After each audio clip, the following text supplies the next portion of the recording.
Welcome to Aurelius Whitlock's Murder Museum.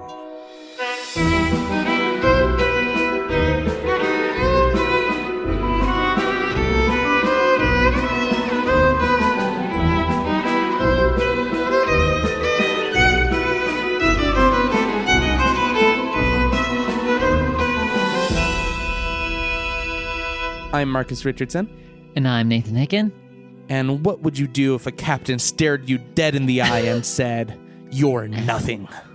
That's what it feels like, at least. Yeah. My investigation has been scarpered. This is unacceptable. Suspended. Well, Captain, care to tell me why you are ordering me to cease investigation? 1, I'm the captain of this vessel. 2, you've never even officially been hired. 3, this entire situation is bigger than you or I can really handle.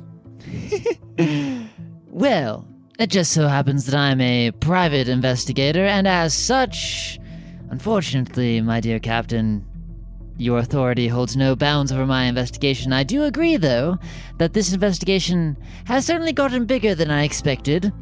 But perhaps... You hear Roxy softly gasp when you say you have no authority. And you see the captain it almost looks like he stands 2 inches taller. Oh. Almost like he grows. And he says, "I have no authority over you." Well, perhaps in the investigative... No. Tell me more. I have no authority over you. Yes, in the investigative sense, I'm my own boss. I may work my own hours. That's that sort of thing. He holds out his hand and says, "Give me back the medallion." Well, you do that, sir, and I shall have to tell everyone on board that Hazafi has been shot and left for dead in your cruise ship. Now, you can either help me with this, or I can make merry chaos here. You might be able to throw me overboard. Maybe not. Either way, I have a good time. He says, "Now you misunderstand me. I am not making any decision based on fear. And if you think you can scare me, you are severely mistaken. Now, you can say what you want to whomever you want. I can't prevent you from saying things. But this isn't about fear. This is about the fact that as soon as you get in the weeds of a political assassination, you think that some small town investigator is gonna, be a hero? You think you're going to bring someone who accepted a bounty in the millions, I presume, and you're going to take them to justice? Who's justice?" Captain, none of us said anything about a bounty. Now, your ship is pretty much toast, if you excuse my language. As the captain, you will be going down with your ship, regardless of whether you're scared of it or not. But when a prominent political figure, liked or not, dies on a ship, that is going to cause problems. Heads are going to roll, including yours. I don't care if you're scared, but perhaps we can limit the damage. Now, I would like to know how you know about this bounty. I would like to know what happened to the 3 men and why one of them is now dead, and who all knew the identities of those present. He balls his hands into fists and turns to Roxy and says, "He's still talking to me like this is an investigation." And Roxy says, I think that he's one of those guys. I really wouldn't read too much into it. He's a little crazy." Captain turns back to you and says, "All right, do what you want. But let me cure you of one of your misunderstandings here. There are 3 men on this deck. Oh. So I don't know where you got this notion that one of the men died. Not true. Didn't happen. And if that's the kind of work you're going to put into this investigation, I think it's best for all of us if you cease immediately." That is good to know. Thank you very much. "I think you should go get yourself an ice cream cone." Roxy mutters behind him, "It's still broken." He ignores her and says, What you choose to do with the last day of your cruise is up to you. But I'll let you know that some decisions you might regret. Yes, sir. I bow and make myself subservient. He seems to accept the body language, the acquiescence, and he resumes a more relaxed posture and says, "Cruises are meant to be enjoyed, okay? There's no reason for you to investigate if we," she gestures to himself and he gestures to Roxy, "are not asking you to. Sure, heads are going to roll, but this last day is going to get a lot more complicated the more that you do." Fair enough. With that, he tips his comically nautical hat and does a heel face turn and strides his way back down the hallway he came. Does Roxy go with him or does Roxy stay? Roxy pauses for a moment as if she's going to speak to you and then follows after him. Okay. Well, I got multiple things out of that. A, I still have my medallion. I did not want to give that up. And the 3 men are still alive. Well, I did write down Captain did it, an exclamation point, just because, I don't know. That's the Scooby-Doo answer. The person who doesn't want you to investigate. Just saying. I know, and people should think about that more often. Like, the worst thing you can do is say, cease investigating immediately.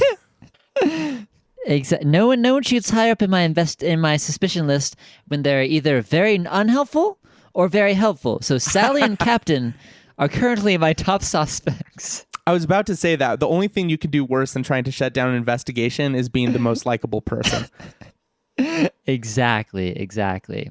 Never trust a likable person. I feel that way in real life. That's why I have so many friends. Exactly. Never like your friends. That's my motto. Keep your friends far away and your enemies closer. Is that the phrase? No. Yeah. Right. Well, that was a very interesting conversation with the captain. I would like to carry on to room 11 and see if anyone will talk to me there. 411. So you turn a hallway and you find a door in the middle of kind of the usual hallways that bring you all the way around the ship. This one is broken in half. It looks like you've been around the passenger rooms, and over here on the other side are the crew rooms. And you scan your medallion and the door goes, Well, medallion doesn't work. Then I shall try the old-fashioned method of knocking. You knock, and as it so happens, there's someone who opens. It looks like they were sitting in a chair in the hallway not too far from the door where you're standing. Oh, what does this person look like? You tell me. Oh, okay. I'm gonna wait. Is this by adjectives or am I? Let's play the adjective game because you're still on thin ice. I will tell you that this is an employee, so I'm cheating a bit with the rules here, but I still would like you to give me the 2 words and the name. Okay. This person is ambidextrous. What? Yes, they are holding something in both hands, and you watch as they deftly toss their medallion from one hand to the other, and you're like, wow, that person, how adroitly they move that thing from one hand to the other. Clearly ambidextrous. Yes, clearly ambidextrous. That's a physical attribute. The personality, they are a bone-chilling specimen. Someone you would not want to meet in the dark alley. Why would you choose that? Okay. And then the name of said bone-chilling, ambidextrous man is none other than the fearsome Hammond. Hammond? Hammond. Man, I hate that I feel like I chose the right words and the right category, and yet there are just too many words in these categories. I really want to know at the end of this what words you chose. Are you sure that he's not pulchritudinous? Oh, I don't know that one. That's delightful. Are you sure he's not solipsistic? Very tempting. Very, very tempting. Well played. But I think we're well going to stick with done. bone chilling. Now, a very natural set of traits. A very normal kind of person to meet on a cruise ship. Yes. The man introduces himself as Hammond, and he moves to shake your hand with both hands, mind you, because he's so strong in both. And he gives you this shake, but he reaches out so quickly, it startles you, and you instinctively move away. His eyes get very wide, and he says, "Sorry, I didn't mean to scare you." That's all right. We'll just move past the handshake. So, your name's Hammond? Yes, it is. Really nailing that bone-chilling vibe. I was just wondering, I wanted to inquire after the 3 men in this room. I wanted to mostly see that they are all still here. Hammond points behind him with 2 hands to... This is the stupidest thing to say, with both hands.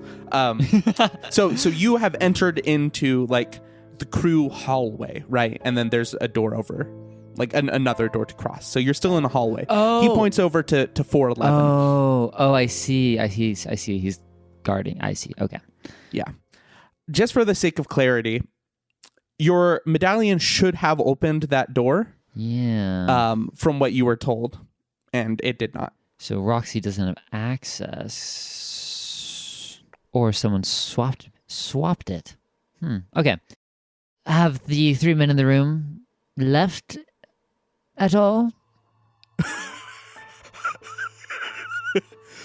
Left? They can't leave. No getting past you, eh? No.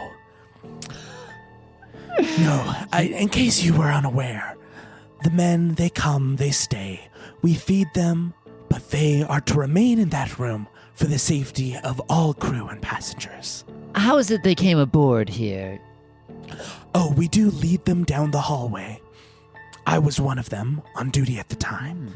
And since then, we have had a person posted outside the door. Now, mind you, I'm not a huge fan of this rather boring task to do. But a job's a job. 2 questions. First of all, what can you tell me about these 3 men? Where they come from? What their purpose is? What their goal is? Now, we haven't spoken much. I don't get the sense that their English is incredible. But they do have names. What are their names? Boone, Fred, and Jason. Boone, Fred, and Jason. Do any of Boone, Fred, or Jason have a beard, perchance? All 3 of them. Are they all black beards? No, I would say one is a long gray beard. Another is more of a stubbly look to it, but yes, one of them does have a black beard. Which one is that? Fred. Tell me, Hammond, was Alejo Flores one of the staff assigned to take a shift guarding these doors? He did not guard the doors, no. He was one of the stewards who dropped off food. Alright, quick aside. I'm thinking that Alejo did a switcheroo and he's sitting in there right now. Swapped his clothes with Fred, aka Hizofi. Hizofi left, got himself shot, and Alejo may or may not know. Okay, which listener means that in classic murder mystery fashion means that the murderer could have been trying to kill either Hizofi or Alejo. Did anyone seem particularly interested in the passengers, these 3 men? More than an idle curiosity. Has anyone tried to come speak to them? Well, everyone on this ship, I would say, is interested. But for the most part, it's been people who have dropped off food. I believe the captain has visited as well. Captain is still top of my list. All right. Now, between you and me, Hammond, I don't believe that Boone, Fred, and Jason are their real names. Did anyone else suspect as well? 3 men found in a boat somewhere off the coast of Cuba? I'm not surprised they didn't give us their real names. Fair enough. Can you tell me, in a hypothetical situation, why a rebellion leader would want to flee his country during unrest? Would he be seeking safe passage? Why wouldn't he be leading the troops? Was he the face of the revolution? What is your take on the situation? You're asking an awful lot more questions than I thought you would for this bone-chilling, ambidextrous individual. Which... Oh, I am shaking in my boots. Well, I'm just saying, the more you talk to this person, the more I have to do this cringe voice. But c'est la vie, it's your choice. And you have chosen Hammond. If you want to speak to someone who wasn't bone-chilling, a bone-chilling specimen, excuse me, then yes, you could have asked for them. But you want Hammond. I wanted Hammond. He strokes his chin with both hands. No. Which is probably the most unsettling thing he's done so far. Now that's complicated. Why would the leader of the revolution... Wait. I assume that this is a hypothetical question. Purely hypothetical. My take is a leader would perhaps leave in a moment of crisis to find allies, or perhaps to regroup. Revolutions don't just happen on their shore. They happen with neighboring countries. They happen with connections. Indeed, indeed. I tell you what, though, if they were on a cruise, then something went wrong. I suspect you're right. Did they have anything on them when they came in? Any personal effects, or just the clothes on their backs? We're not allowed to take on any personal effects besides the clothes on their backs. Anything in the ship, I heard some people say, oh, they must be drug dealers, which I think is nonsense. Where did the dinghy and their personal effects end up then? Just left cast astray? Out in the sea. Well, it's a day and a half behind, so not getting that back. Okay. All right, Hammond, you've been charming as always. I like that every conversation you have with an NPC ends with you evaluating their helpfulness. Well, so-and-so, you have been mediocre. Well, so-and-so, you have... Just a nice cap. That is Rocco Popewood's signature. Yes. I like the idea of him talking to someone being like, well, you have been completely unhelpful and a waste of my time. Good day. Should have said that to the captain. Oh no, I should have said that to the ice cream man or the soft serve machine. Yes. You still can. Hey, you still have that comeback in the barrel. You can always go back. That's true. Okay. All right.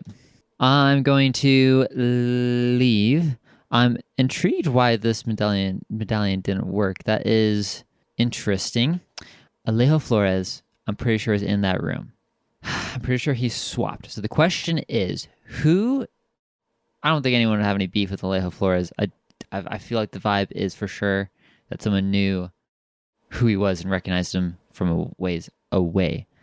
Sally seems to have a good eye for faces and a natural curiosity that I could believe.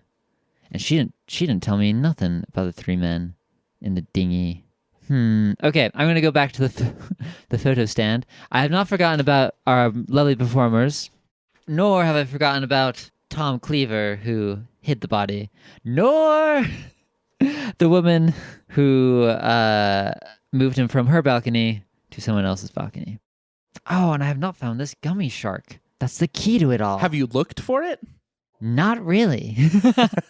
Maybe listeners, it's time for a gummy shark soiree, a bar crawl, Woo! an ice cream mocktail, cocktail, whatever, crawl to find this gummy shark. You still want to go to the photo booth first, though. I do, yes. I want to see if I can ask anything. Is it still Megan there, or is it someone else? Sally is back, and next to Sally's her back. is Roxy. Oh. Roxy is talking to her in hushed tones. Can I sidle up? I wanna see if I can hear what they're saying before they clam up. Here's the thing. She spots you, but she beckons you over. Ah, yes! Ha ha ha ha ha. Roxy says, all right. The captain says investigation is shut down. I think that he is... Misguided? Yes, I think he's misguided. Because he said, whatever we do in this last couple hours, last day, can only make things more complicated. I think that this is probably the last chance the world maybe will have to know what exactly happened. Because when all the people get off this ship, who knows if we'll ever discover anything again. This is a moment, an important one. Sally here was beckoned to the captain to delete any photos of the deceased. Sally nods and says, there was only one. And Roxy says, Indeed. I was just discussing with her if there was anything else we might be able to find in the photos.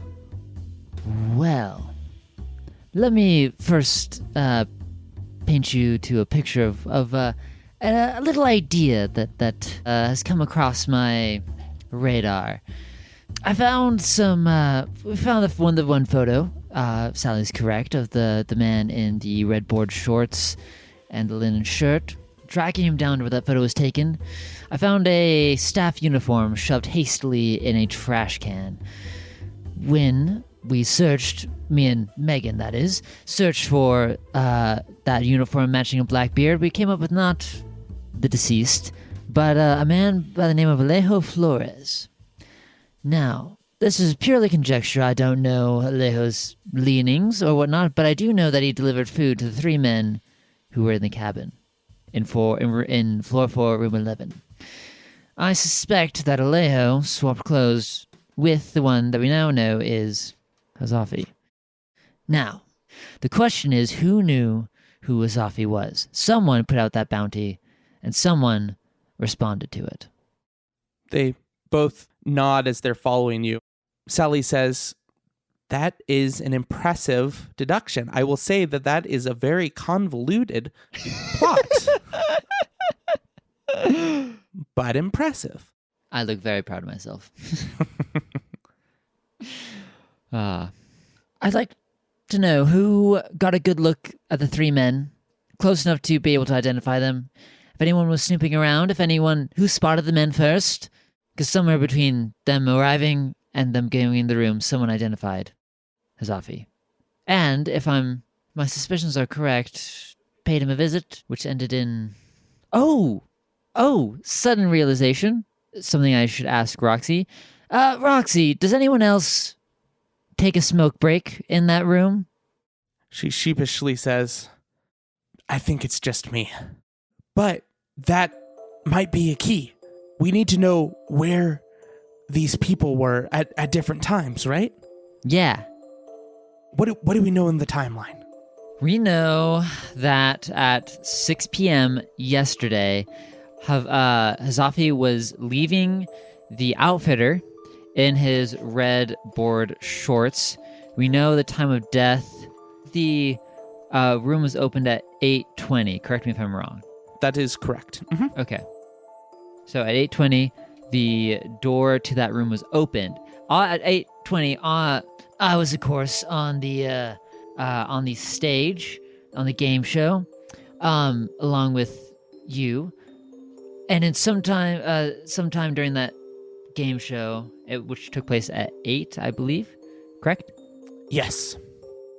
Someone swiped your medallion, your wristband, and which you'd taken off, and used it to get into the room. So... And that medallion was there at the end of the performance. Okay. So sometime between 8, someone came in, grabbed it, came back. Okay. She gasps. Oh, she you says, Oh, go ahead. You were going to give me a list of people who would be there. I just remembered the same thing. I was going to do that. She says, honestly, there wasn't much in the photos, but if I can get a list, the backstage door, you have to scan a medallion to get in. We have those records. Yes, let's go to the back room door. She says, all right, I know the device though. Like, I know where to get those. However, I hate to say it, I am afraid the captain is going to see you. Ah. Do we need a disguise, or do you want me to stand back? Well, just like if we could divide and conquer, because I can get this list. Okay. If you can get the list, that would be fabulous. All right, Roxy. I trust you with this. Who's ever on that list must be our killer. So, you turn over to Sally, and she has typed up the physical features of yourself, and she says, I'll be honest, this one's pretty cute. And you see a photo of a glaring Roxy staring straight ahead. And I'm not sure what expression you would have, but... bemused. Bemused. She's like, I think you guys make a good pair. Oh. The glare is Why? back from Roxy. She stares daggers at Sally and says, whatever. And she goes towards the direction that you know.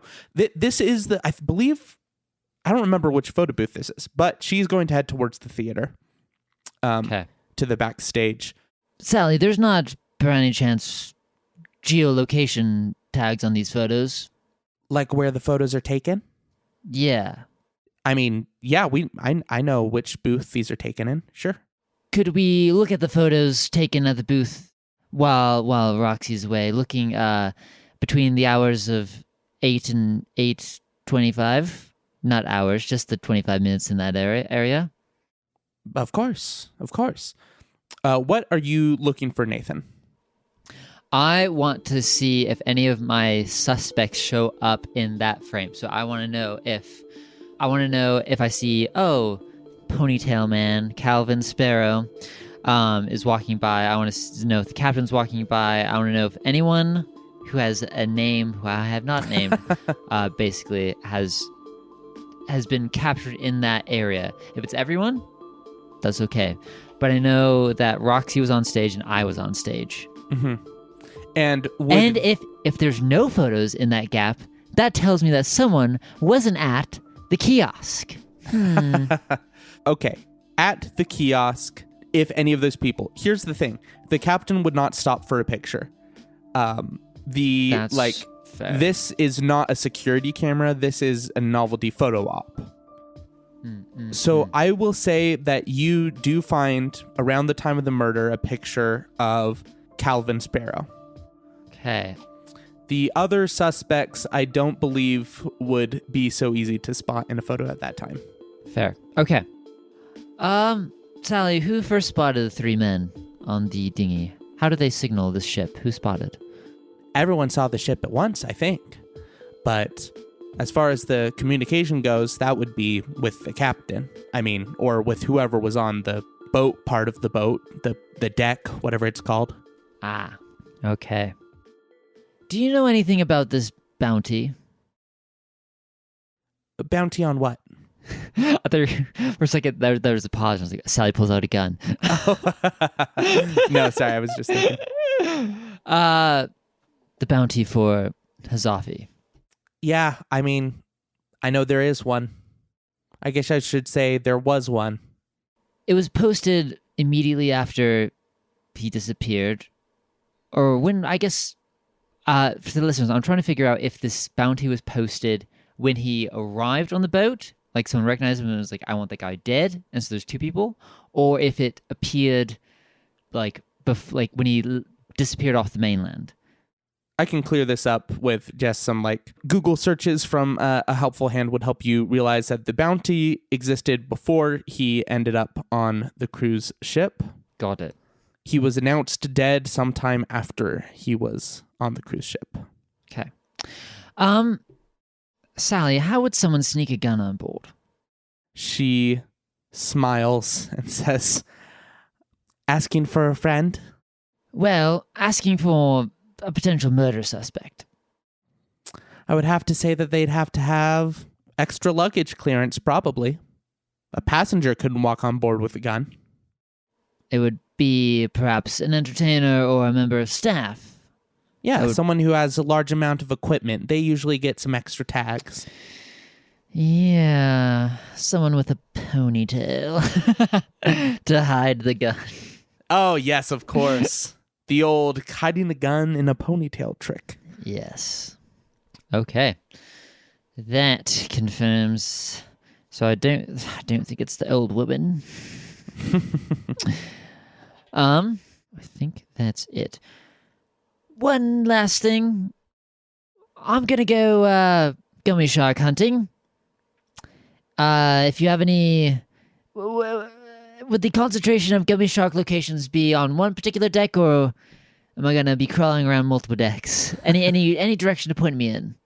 Oh, well, you're probably looking for, did you say a bar? Bar crawl? Yes, a bar crawl for a shark. Ah, yeah, see, so you're probably looking for the Buzzed Beach Whale or Hakalaka Vodka or Rum on the Rocks and Roll or Mina's Pina Coladas. And she lists a few others. She's like, yeah, they're all over. They're on every floor. They're here. They're there. They're downstairs. They're upstairs. We got a lot of bars on here. They're everywhere. Well, Sally, you've been. Yes, tell me, how have I been? How would you rate this experience? I would give this an 8 out of 10. I feel enlivened with the investigation now that Roxy's gone off on the thing. We've made some progress. Still don't have anything off the gummy sharks. That's a point away. And still don't know who the murderer is. That's another point away. But 8 out of 10. That's a good score. Well, honey, I would give you 10 out of 10. She winks. Stop it. Okay. I fear I'm obsessing over this gummy shark. But this gummy shark will crack the whole case wide open. Either that or you'll find a nice drink. But which one is it?